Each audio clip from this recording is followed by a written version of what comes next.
പല പൈശാചിക കെണികളും ആൾക്കാർക്ക് വന്നു പെടുന്നത് ഭയത്തിൻ്റെ അനുഭവത്തിലൂടെയാണ്. ഭയമെന്ന് പറയുന്നത് നമ്മെ തന്നെ സംരക്ഷിക്കാൻ പറ്റുന്നില്ലാത്ത രീതിയിലായി പോകുന്നൊരവസരമാണ്. പ്രധാനത്തായിരുന്നപ്പോൾ പ്രാർത്ഥിക്കാൻ കൊണ്ടുവന്ന ഒരു പയ്യൻ, അവന് സ്കൂളിൽ പോകുമ്പം 8-10 വയസ്സ് കാണും. കൂട്ടുകാരാണ്ട് വിളിച്ചു പറഞ്ഞു, ആണ്ടെ പേപ്പട്ടി വരുന്നു. അവർ ഓടിപ്പോയി എങ്ങാണ്ട് പള്ളിക്കകത്ത് കയറിയിരുന്നു. പട്ടിയൊന്നുമില്ലായിരുന്നു, കുഴപ്പമൊന്നുമില്ലായിരുന്നു. പിറ്റേ ദിവസം ഈ പയ്യനെതിരെ പോകുമ്പോൾ തനിച്ചാണ്. പെട്ടെന്ന് അവൻ ഓർത്തു, ഇവിടെയാണല്ലോ ഇന്നലെ പേപ്പട്ടി. അവന് പേടി തോന്നി. അവൻ ഓടി ഓടി ഓടി ഓടി പോയി വഴിയിൽ മറിഞ്ഞു വീണു. അവൻ്റെ ബോധമില്ലാത്ത പോലെ.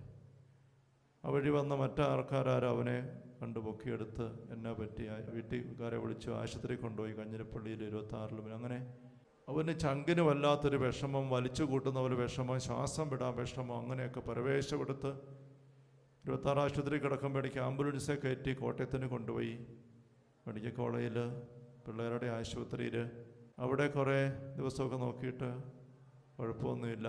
പക്ഷേ ഇടയ്ക്ക് വീണ്ടും ഇങ്ങനെ വല്ലാത്ത അവസ്ഥ വരും. വീണ്ടും ഇതുപോലെ ആശുപത്രി കൊണ്ടുപോയി. ഈ അവസ്ഥ ഉണ്ടാകുമ്പം ബ്ലഡൊക്കെ എടുത്ത് അങ്ങനെ ഏതാണ്ടൊക്കെ ഒരു കാര്യം നോക്കി ഇരിക്കുമ്പോഴാണ് പ്രധാനത്ത് ഞാനിരിക്കുമ്പോൾ ആരോ പറഞ്ഞ് ഇവരെ കൊണ്ട് അവിടെ വന്നു. പ്രാർത്ഥിച്ചപ്പം ഒരു തിന്മയുടെ സാന്നിധ്യം അവന് നല്ലപോലെ ഉണ്ട്. തിന്മയുടെ അരൂപിയുടെ സാന്നിധ്യം. ധ്യാനത്തിനിടയിൽ അവന് വേണ്ടി പ്രാർത്ഥിച്ചു. അപ്പോൾ കുറേയെല്ലാം വിടുതലായി, കുറേ കാര്യങ്ങൾ വെളിപ്പെട്ട് കിട്ടി.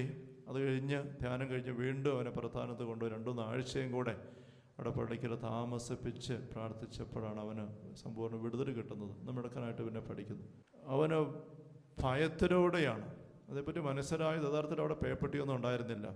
ഈ കൂടുതൽ പിള്ളേർക്കൊരു പ്രേരണ കിട്ടി ചുമ്മാ തമാശ ഇങ്ങനെ വിളിച്ച് കയറാൻ.